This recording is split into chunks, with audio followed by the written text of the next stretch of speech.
Invite Dr. Malik Badri to address you.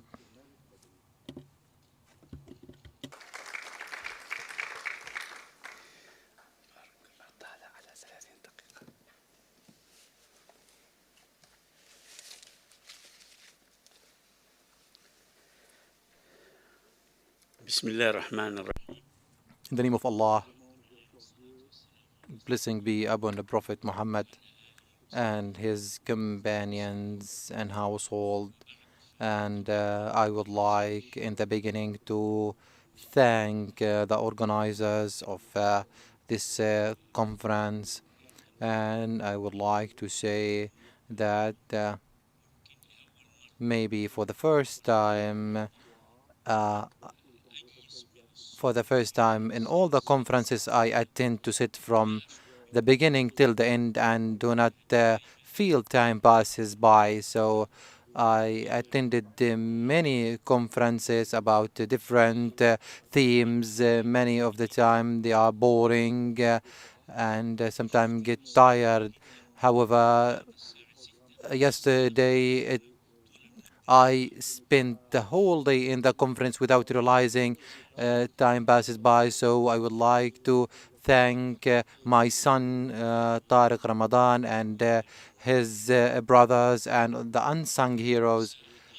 I will be speaking in English because my research or my paper originally in English. However, I might switch to Arabic from time to time. So Allah be support the interpreters.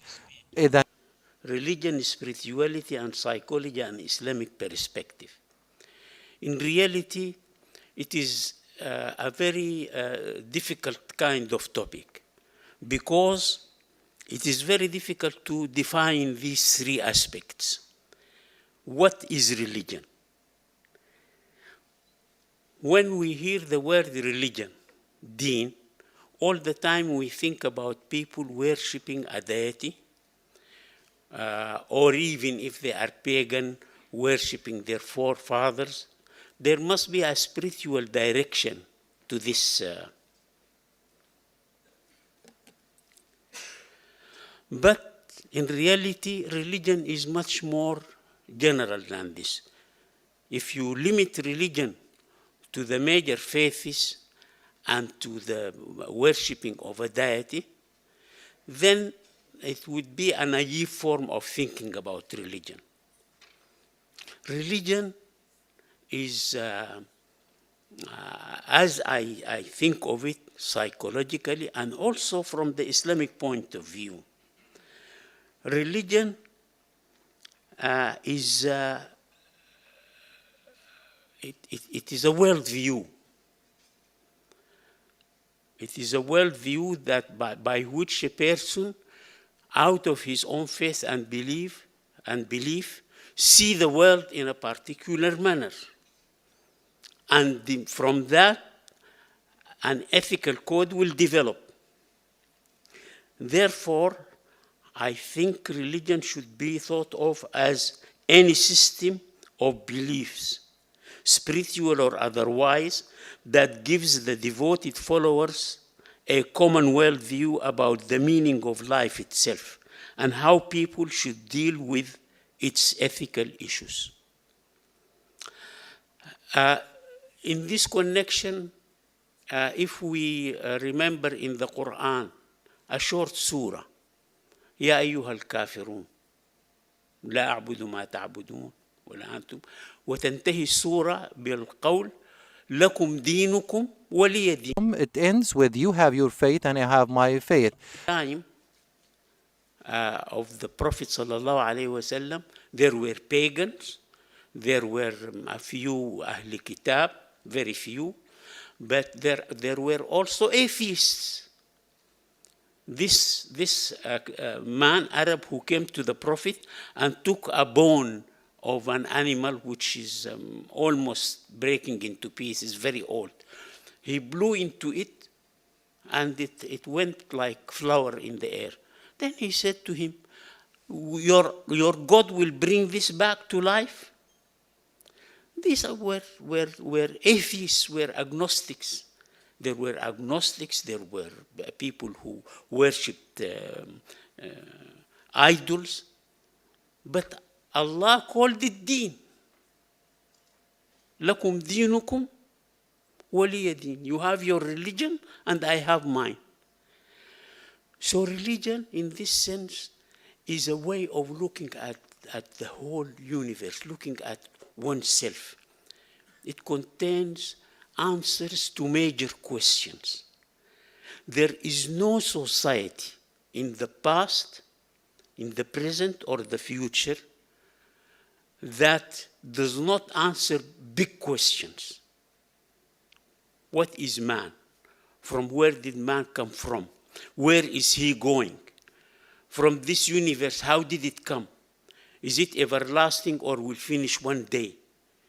These momentous questions, the answers to these questions will form the worldview of the society. And this worldview becomes like a religion to the society. And from this, the ethical code will develop. It is a worldview, and the worldview will eventually, when you change the worldview, you are going to change automatically the ethical point of view of the group. So religion, in this sense, fascism is a religion, extreme nationalism is a religion, and today, secular humanism of the West is a religion. Religion can be a religion of irreligiousness. So in this sense, we are actually talking about a very difficult concept. Spirituality. What is spirituality? الروح. It comes from الروحانية. ونفخ فيه من روح. Jibril in the Quran is called الروح. He is روح. The Quran itself is روح. أوحينا إليك أيها الآية بتقول روحا من أمرنا أليس كذلك؟ نعم. So this is the highest level of spirituality. But today I warn you against the use of spirituality in our modern world. Spirituality can become like transcendence, any form of feeling that takes the people outside, contemplators, people who go into, they call it spirituality. And also, I would say that at times spirituality becomes like a deviant kind of thinking. I'll give you an example. There is a great American psychiatrist by the name of Scott Peck, who wrote a book that made history. It was continued for 10 years in the best list of books and translated almost to most languages of the world. The book is titled The Road Less Traveled. This great psychiatrist speaks about spirituality. The book was popular because of his spiritual approach. But he thinks of spirituality in a particular manner. I just want to read to you this quotation from his book, from this book, where he mixes up spirituality with sex. I suspect that some of those in the profession of psychotherapy who cast stones at a therapist who has related sexually with a patient may not themselves be loving therapists and may not therefore have real understanding of the enormity of the pressures involved. Moreover, he's speaking about himself, moreover, were I ever to have a case in which I concluded after careful and judicious consideration that my patient's spiritual growth, that my patient's spirituality would be substantially furthered by our having sexual relations, I would proceed to have them. Now here, this is, I can call it what? Is it zina through spirituality, through zina? Fornication? What is it?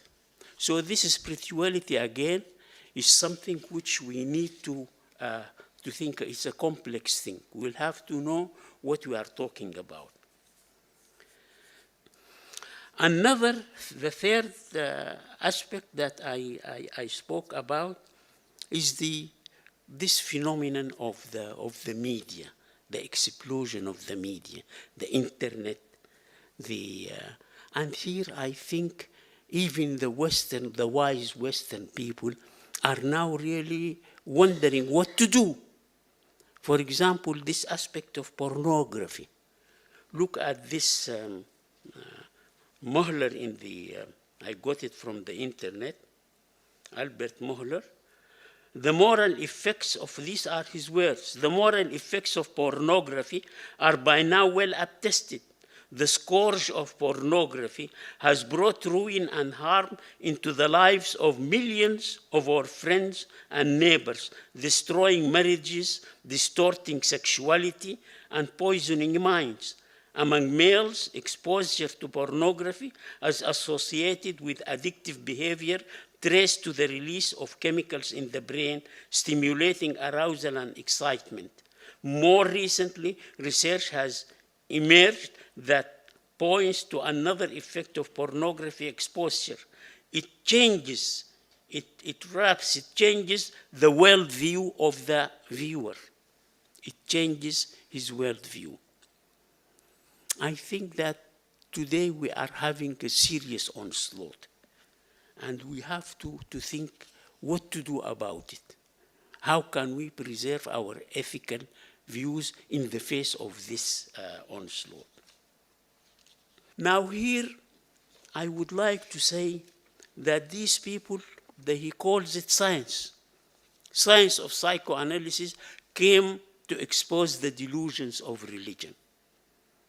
But actually, neither Freud nor Watson, and this is taught to our students as science, as the science of psychology. But none of them. This is philosophy, this is not science. Neither Freud nor Watson nor Ellis nor any one of these psychologists got into a laboratory, did some experimental and scientific work, and then he came out to tell us that there is no soul in human beings.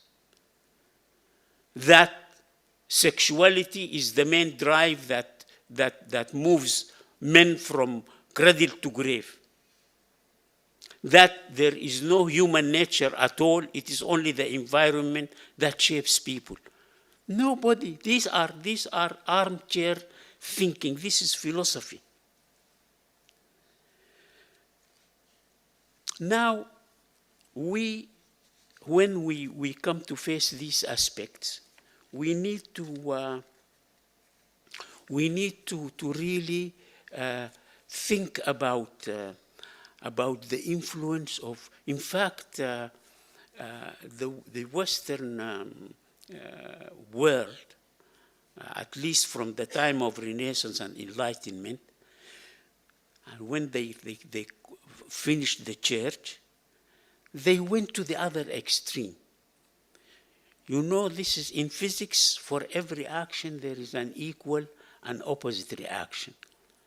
So when in a society people go to one extreme, to rectify it, they will not come to a good middle ground. They will go to the other extreme.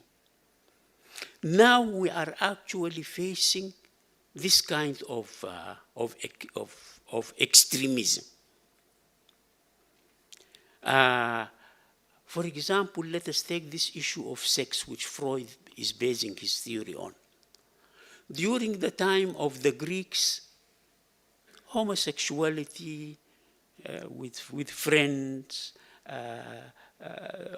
orgies that came in the time of the Romans after that. This was an extreme behavior. Then came Christianity, and the pendulum went to the other direction. The best person is the person who does not have sex at all. And this became, particularly in the case of women and men, you should not enjoy sex. Not do it for enjoy. You are forced to do it only for bringing children into the world. This is an extreme approach. And the church became so dominant, so strong, and as Bertrand Russell says, millions, he said millions. I didn't read it anywhere else but in the work of Bertrand Russell. Millions of women have been burned on the stake as witches. They were accused of having sex with Satan, with Iblis. Now this is an extreme form. Then came the modern Western world with its sexual revolution. It is the pendulum went to the other side. To the extent that today, the head of an African state, though we disagree with his policies, Mugabe, he banned homosexuality in his country. The next day he received a letter from 40 or so American senators. You are doing so against human rights and so and so. If you don't change this, the money that we are paying to your country is in danger. This is an extremism. We are now living in an extreme point of view. When I was a student, early in the 50s, we used to study in abnormal psychology, homosexuality as an abnormality to be treated. Even in the 60s, when I was training in London in the Middlesex Hospital, I do remember the man who trained me in behavior therapy saying, because at that time the British police will bring those caught in homosexual acts to the hospital to be treated. And he used to say, when is our parliament going to make this okay so we don't have these people? We used to treat them with aversion therapy, with other methods. But then, all of a sudden in the 70s, the homosexual movements in the United States forced the American Psychological Association to consider it as only an alternative to heterosexuality. When psychology goes in with medicine, we are also going to have serious ethical issues.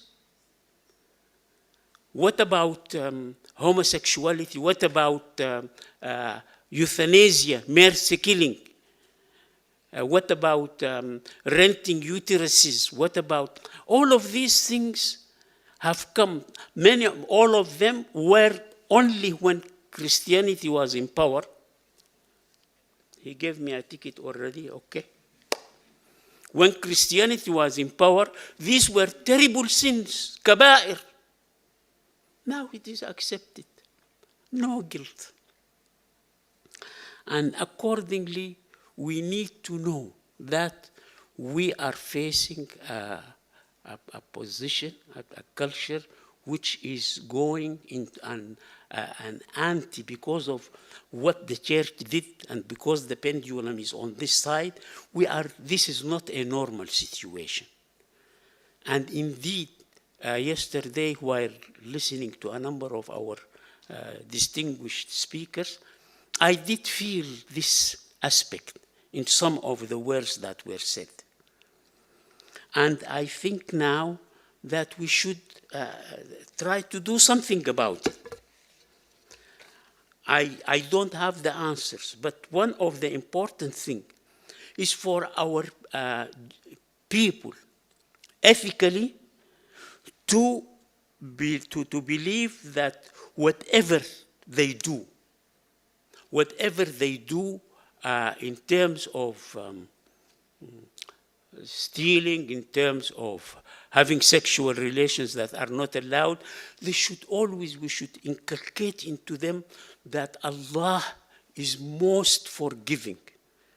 They should not develop this aspect of guilt that they are no more wanted, and this will make them go into even more. They may even go to adopt philosophies that are against their own religion and against their own beliefs, and this is more dangerous.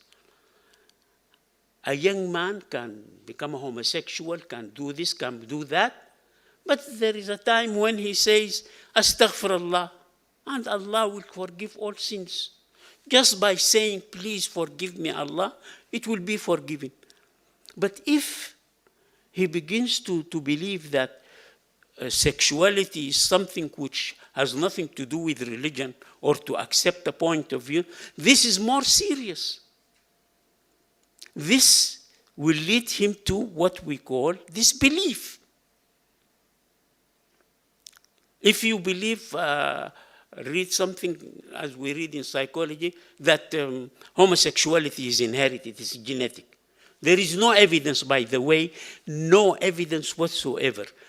Psychologists, biological psychologists did their very best to look in genes, to look in hormones, to look in this, to find the way they could not find. One of them even went to dissect bodies of people who died homosexuals. So I think that it is important to have this. Let me just finish very quickly. The other important thing is to have young people will not listen to us as old people. They will look and listen to charismatic people of their own age. We need groups, we need societies that do not necessarily become political and take people into, just to keep our societies that have charismatic leaders who only concentrate in keeping our akhlaq and developing it. And then lastly, I think we need to have a better media.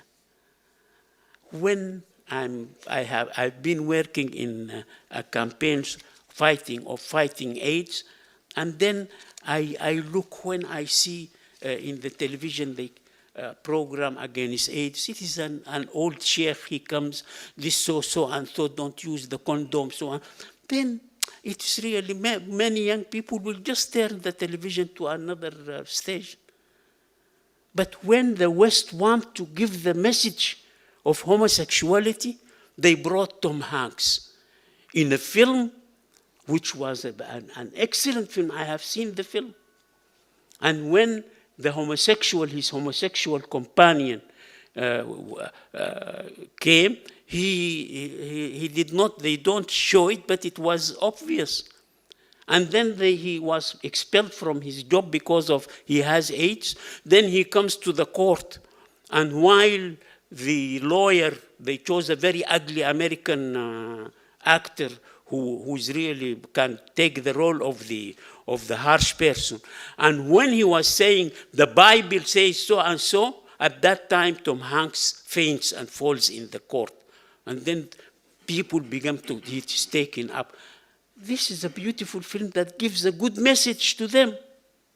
But when it comes to us, what do we have in order to bring our akhlaq?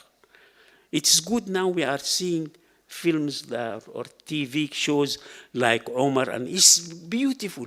But we need something related to our modern life, stories, actors, directors, to bring us something that can keep our young people to their religion and their morality. Thank you very much.